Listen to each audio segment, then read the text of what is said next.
Welcome, everyone. I have with me today two beautiful people that I've come to really appreciate in our journey of working together.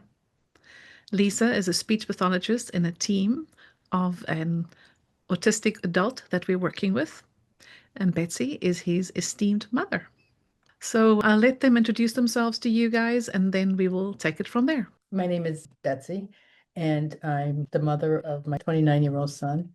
We have been working with Maud in a total approach for just 3 years this month, and it's been outstanding. We pursued better interventions and better treatment for our son because he was making slow progress with his ABA program as it was.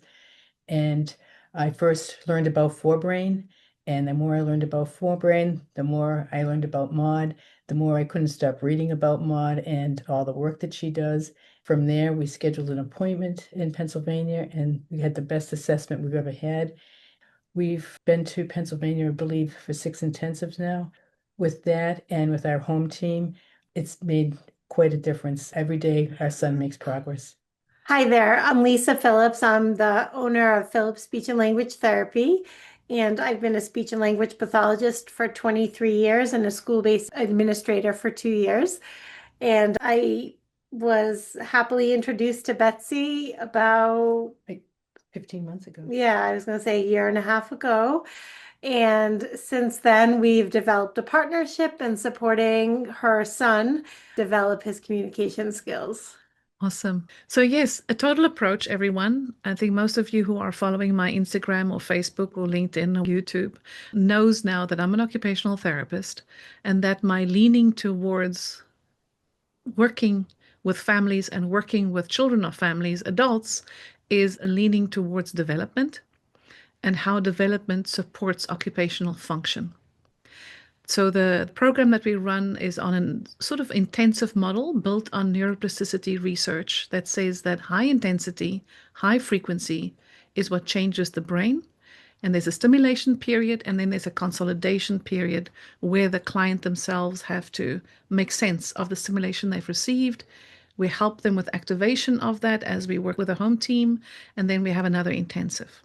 And these intensives can be scheduled by individual ability of availability of schedules, funding, and all kinds of wonderful other things. So that's basically the model at a total approach for many of our families. We do have the traditional model as well of weekly services, but the high intensity, high frequency is really where I believe a lot of the shifts and the change are taking place. So, Betsy, I'm going to turn it over to you to sort of just say a little bit about your son and what it is that you think that the audience would need to know about him. Sure. My son, as I said, is 29 years old, and at 3.5 months of age, he developed epilepsy, and that it was very significant. It impacted his development. For many years, we were with the school district. We were doing private treatments. We were doing everything that I could find. It wasn't really enough. Everything was actually, I'm going to quote Maud, it was top down instead of bottom up. And I had to keep doing more. I just couldn't stop persevering.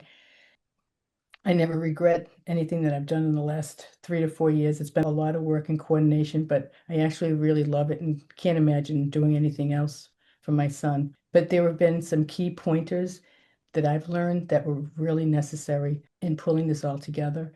We were lucky enough to get with a good ABA company that supports us with 30 hours a week of ABA. I've also been able to secure some state funding through the self-direction program, which has allowed me to hire professionals we feel would be a good fit for our team. So right now, our son's program is 30 hours a week of ABA, 5 hours a week of speech, 2 hours a week of OT, and I've also included 2 hours a week of kickboxing that he does every morning.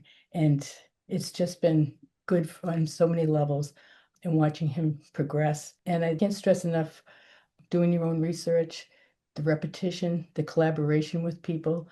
It's daily, it's weekly, it's collecting the data, it's working well with people, and it's being organized. Those are the real pillars that have carried me through for the last 2 years almost. It bears fruit. Perseverance, pushing forward bears fruit. And yes, and Betsy, you have been instrumental in showing us what a mother's perseverance looks like. Thank you. It's absolutely been lovely to witness. Lisa, how about you telling us a little bit about how you got involved in the team and sort of how you see the team process and the whole gel, can I say, of the team process? Thank you. So Betsy and I met about a year and a half ago, and we met through a mutual colleague of mine in a collaboration with the ABA agency that she was currently seeking therapy services from. So we began with a phone call, a little bit of a history and background, as well as her vision, which I feel as though I embraced from the start.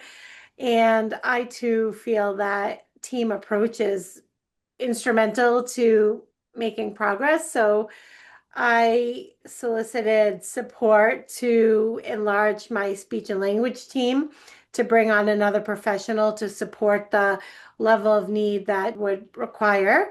Additionally, I worked together with the BCBA team and the occupational therapist and MAUD virtually and collaboratively in order to set some structures in place in order to provide some forward thinking and organization to the skills and needs to improve not only his communication, but the whole brain, to include his motor skills, to include his behavioral skills, daily living skills, and so forth.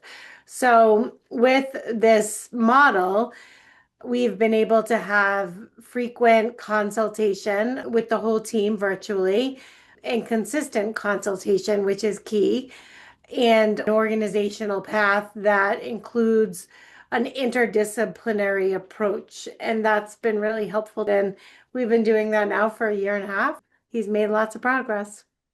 Sure has. Yes, it's been an amazing journey for us all to follow. And I know that the team, Lisa, the home team, it's two OTs involved, right? And there's two speech involved. We have two BCBAs right now. They collaborate and consult with us all the time. And then also he attends a day center. Yes, that's where the ABA Center. That's where we get the ABA 4 days a week and 2 days at home.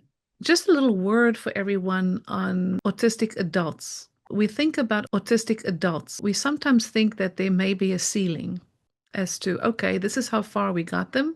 And so now we just maintain that function, right? I just want to say to everyone here that's listening, that's viewing this video, neuroplasticity is available until the day we pass from this earth. They even found neuroplasticity in, can I say, more mature clients who struggle with Alzheimer's.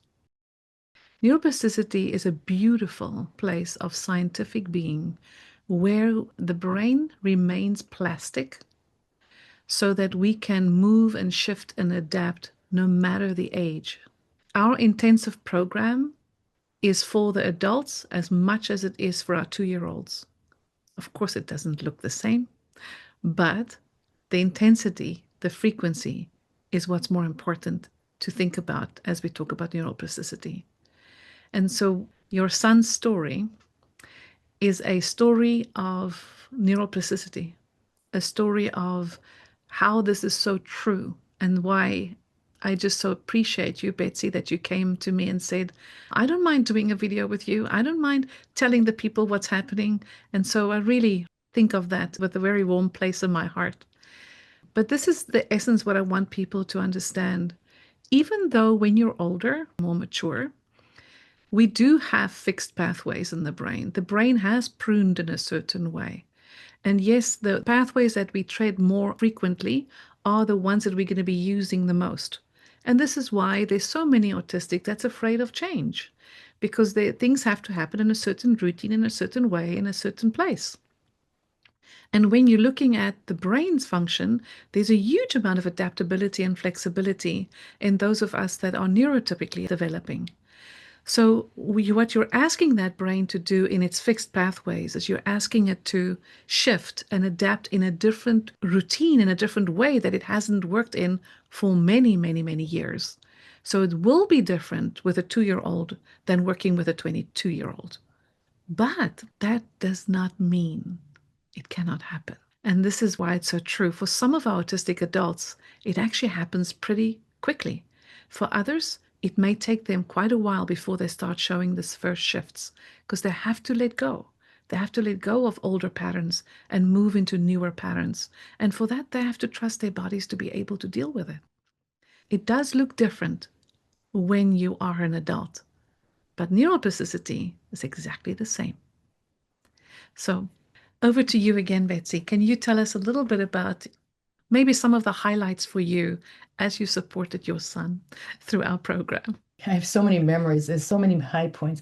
The first time we went to ATA, a Total Approach in Pennsylvania, first of all, it's a very warm and receptive place for all families. I love the staff, and that's a huge plus for families that go there. I can't underscore that enough. Immediately just fell right into place following their directions, and it was difficult. The testing was difficult. The results were difficult. There was new information for us to assimilate and learn about our son. It was new information that we'd never had before. I didn't know anything about neural timing and the effects and total functioning. I didn't know anything about sound frequencies and its effects with his emotional regulation. But I've learned and I keep learning. And as far as I'm concerned, the Total Approach has been the engine behind all the work we do at home for his program. And I think all the professionals that work with us would feel that way. It's a lot of work and it's painful. It's hard because you're hoping for more. You're hoping you keep analyzing every step. And I can be honest, I can overanalyze. It's just how I'm made. But the details matter. The small details produce the big results, but you have to do the small details. You have to keep telling yourself that and be grateful for all the small progress you make because it's going to get to the bigger places. That's the most I can say right now. I'm with you, Betsy. I'm Thank with you. you.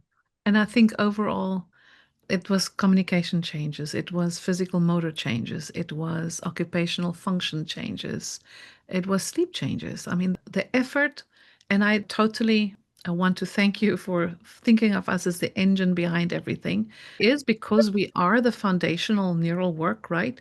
But I think without the activation of the home team, Lisa, it wouldn't have been so in the space of time that we got the changes. I think that really was impacted by the fact that you guys followed through at home what we kind of started in the intensives. We would push that nervous system and then you guys would activate it when it was back at home. Do you want to talk a little bit more about what that process felt like for you?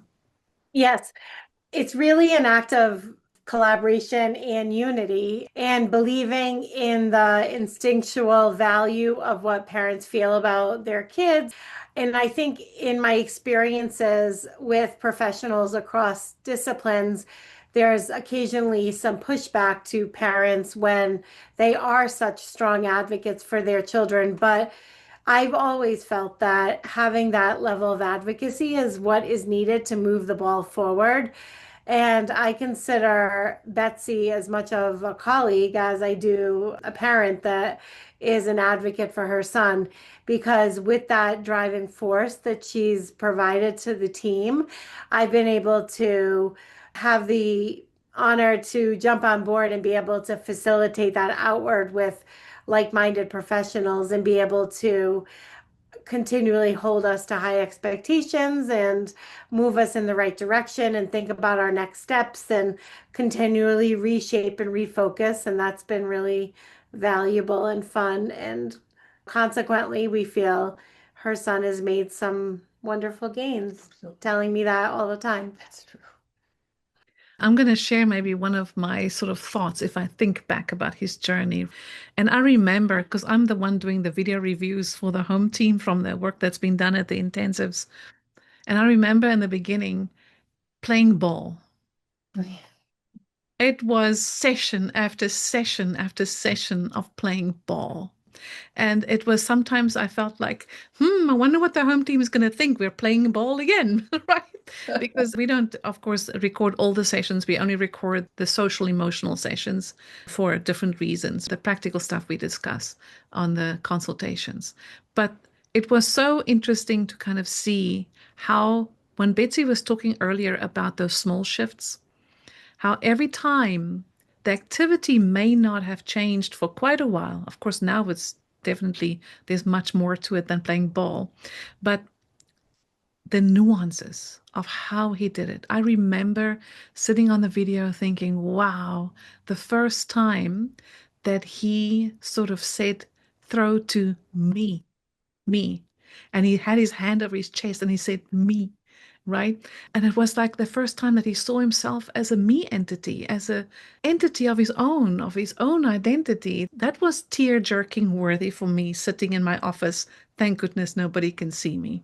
So it's those pieces that sort of, I think, is sometimes people want to know, can you hold down a job? Can you have a relationship?